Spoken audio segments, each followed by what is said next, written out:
In the winter of 1471, a woman named Else von Eystedt was dragged into a back room of a German brothel and forced to swallow a drink that would kill the baby inside her. She was roughly 20 weeks pregnant, and the brothel keeper's wife had mixed the poison herself. To understand how Else ended up in that room, you need to go back about 3 centuries, to a moment when the most powerful institution in Europe made a decision that would destroy the lives of thousands of women. And the reason behind that decision is one of the most twisted pieces of logic you will ever hear. The medieval Catholic Church believed that sex was sinful unless it happened between a married couple trying to have children. That was the official teaching. But church leaders also admitted something that completely contradicted their own doctrine. They accepted that men, especially young unmarried men, had desires that could not be controlled through prayer or willpower alone. And if those desires went unmet, the consequences would be catastrophic. Men would corrupt the wives of their neighbors or turn to sodomy, which the church considered a mortal sin far worse than anything a prostitute could offer. What they decided to do about it would ruin the lives of women across an entire continent for the next 400 years. So the logic twisted into something only medieval theology could produce. Prostitution was a sin, but it was a useful sin, a controlled sin, one that absorbed the worst impulses of men so the rest of society could keep functioning. St. Thomas Aquinas compared brothels to the sewer system beneath a palace. Remove the sewer, he said, and the entire palace fills with filth. That comparison shaped European policy for the next 300 years, and it tells you everything about how society viewed the women trapped inside those buildings. They were not treated as people with lives and families and futures, but as sewers that cities across Europe started building on purpose. But what you would never guess is who actually ran those sewers. It was the church itself. And what happened next spread across the entire continent faster than anyone expected. In 1358, the Grand Council of Venice held a vote that would have sounded insane in any other century. They declared, officially and on the record, that prostitution was absolutely indispensable to the world, and opened a government-run brothel in the Rialto district, a public institution operated and taxed by the state itself.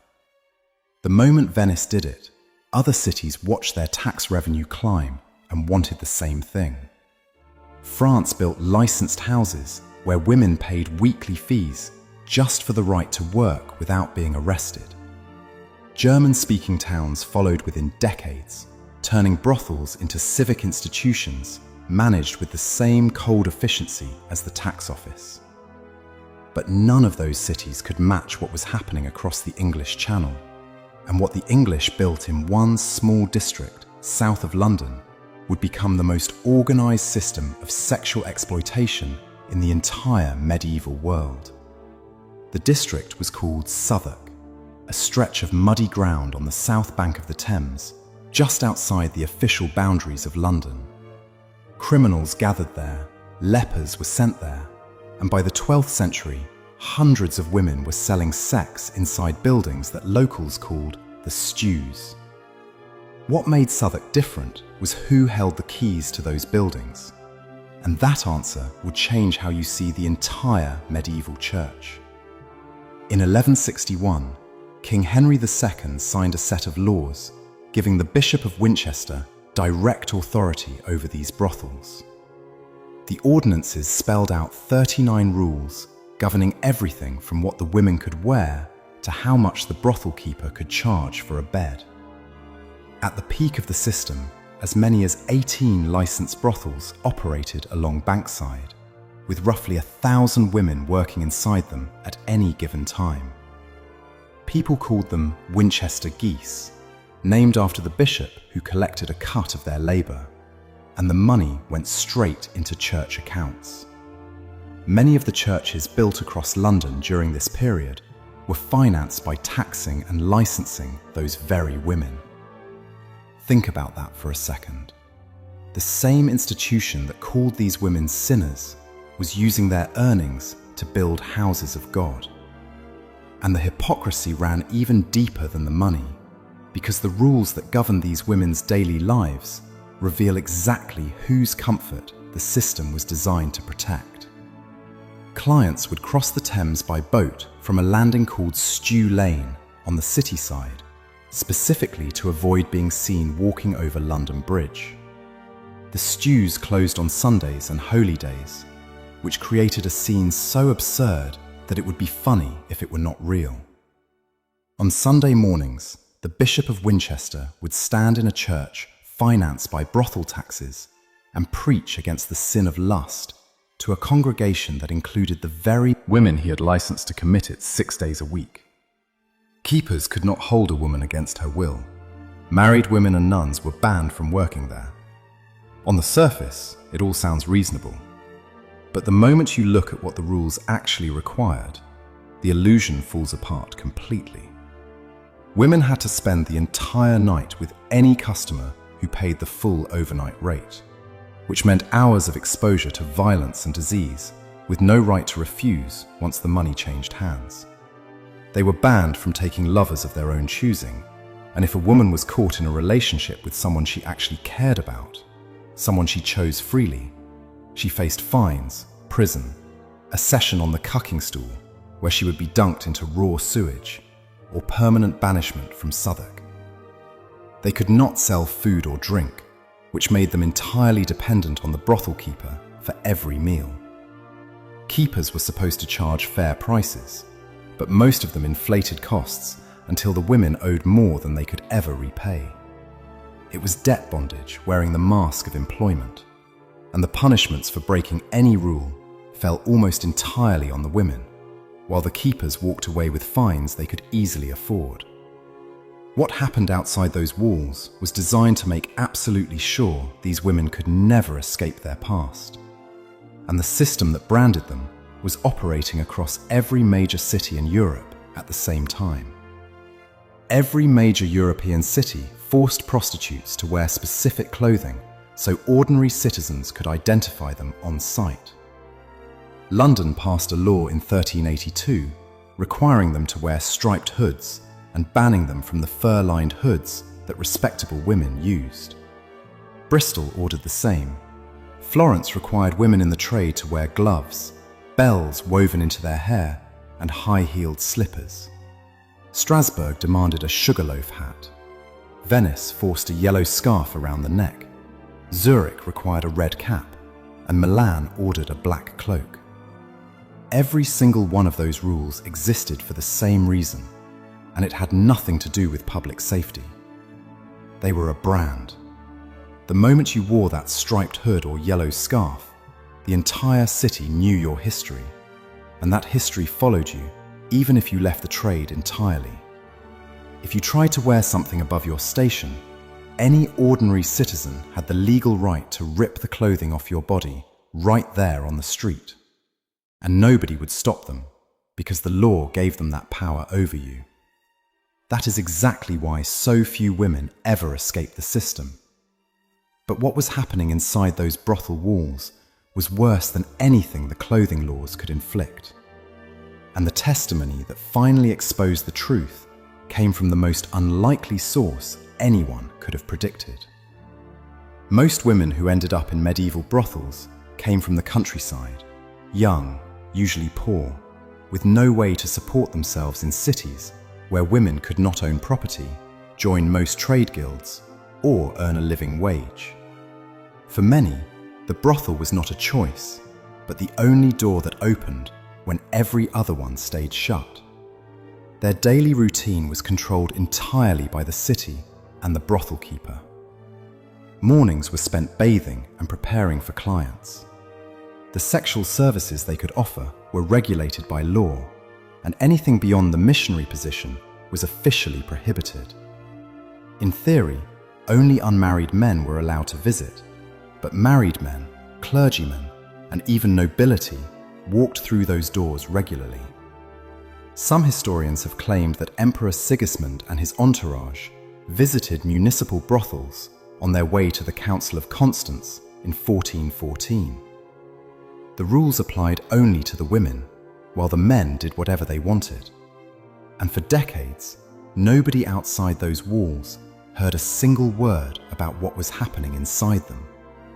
Until one investigation in one German town ripped the silence apart. Remember Els von Eistedt from the beginning of this story? She was never a prostitute. She was a kitchen maid, hired to cook and clean inside the brothel.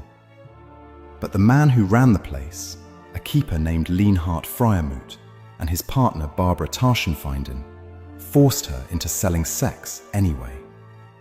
When Els became pregnant, Barbara saw the pregnancy as a direct threat to business. She mixed an abortifacient drink herself and forced Els to swallow it. The other women later testified that the miscarried child was male and appeared to be roughly 20 weeks along. After the forced abortion, Els was sent back to work within days. Barbara warned her that if she told anyone, there would be violence. But a woman named Barbel von Esslingen had witnessed everything and began telling the other women what she saw. Word crept through the brothel and eventually reached the town council, which launched a criminal investigation that would pull testimony from every woman inside those walls. When investigators questioned all 12 women, the picture that emerged was devastating. A woman named Anna von Ulm testified that during menstruation, the women were still forced to keep working and earning, with no break for illness and absolutely no recognition that these were human bodies with real limits. The keepers treated every woman as a revenue stream, and any interruption was treated as theft from the house. You would think testimony like that would shut the place down for good.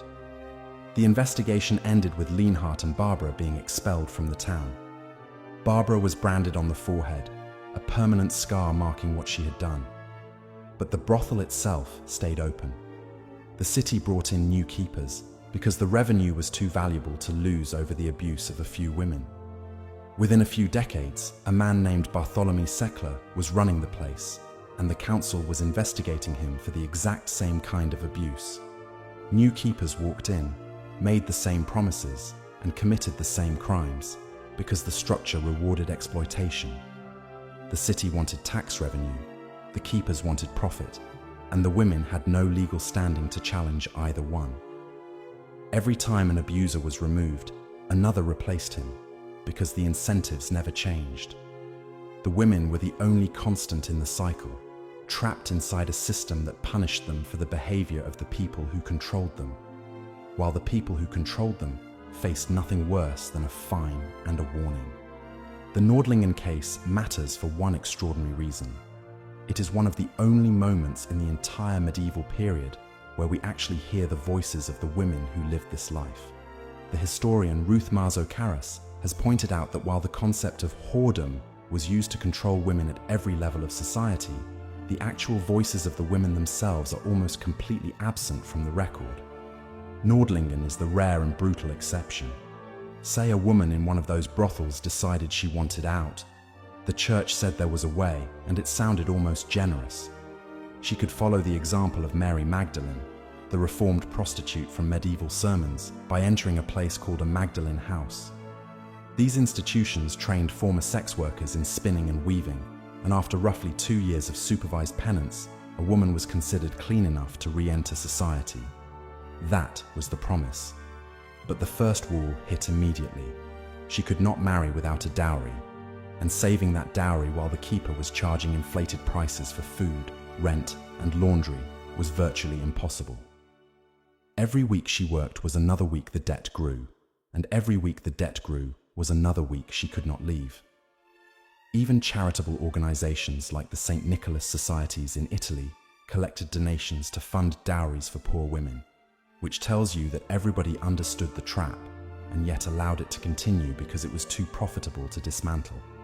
The rare woman who actually made it to a Magdalene house found herself trading one cage for another, living under strict religious supervision and performing constant penance for sins she had been forced into by poverty and desperation.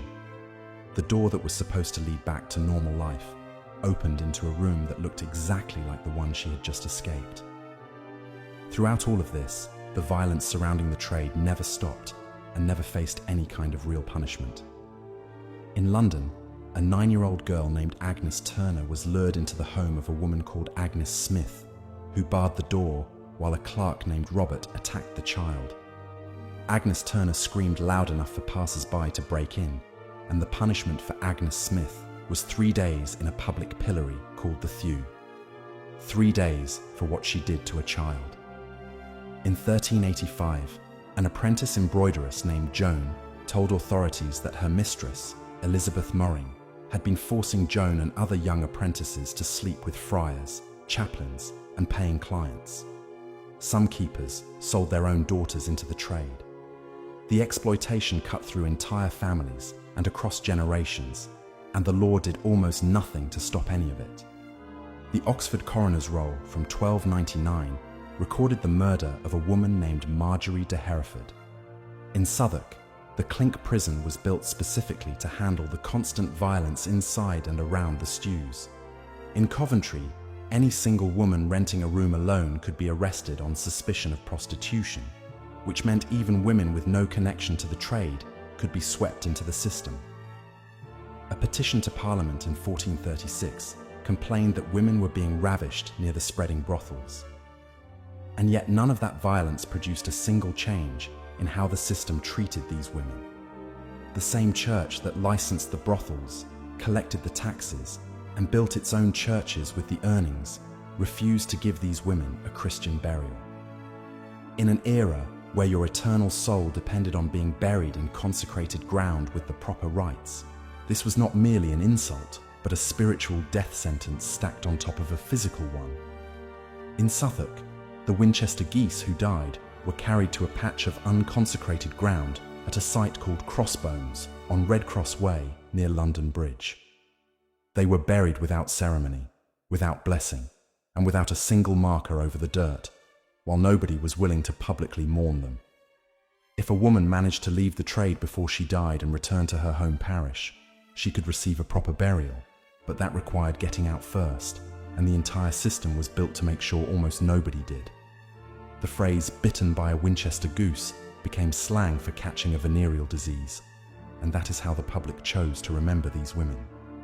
Not as human beings ground up by a machine that every authority in their world helped build and maintain, but as a punchline about disease and filth. This system lasted nearly 400 years. Henry VIII ordered the Southwark stews closed in 1546, but the women simply moved to other neighbourhoods. One writer during the reign of his son Edward VI observed that there was more prostitution in England after the closures than there had ever been on the original Bankside. The Protestant Reformation shut down municipal brothels across Europe, but closing buildings did not close the exploitation, it just pushed the trade underground, where the women had even fewer protections than before. Every level of medieval society participated in what happened to these women. The church gave it a moral framework, kings gave it a legal one, city councils collected their share, brothel keepers took the rest, and ordinary people looked the other way because the arrangement kept the world comfortable for everyone except the women trapped at the center of it. They were victims of a machine that was designed, funded, and maintained by every institution that was supposed to protect them. The church told them they were necessary. The kings told them they were legal. The councils told them they were regulated. And when they died, every single one of those institutions told them they were unworthy of a grave with a prayer over it. The medieval brothel was not a dark corner of society operating in the shadows. It was a publicly funded, government-licensed, church-supervised institution that lasted for centuries, and the women who powered it were denied dignity in life, denied freedom in work, and denied rest in death by the same people who claimed to be saving their eternal souls. Every ribbon, every name scratched into a wall, every visitor who stops at that graveyard is doing something that the medieval world refused to do.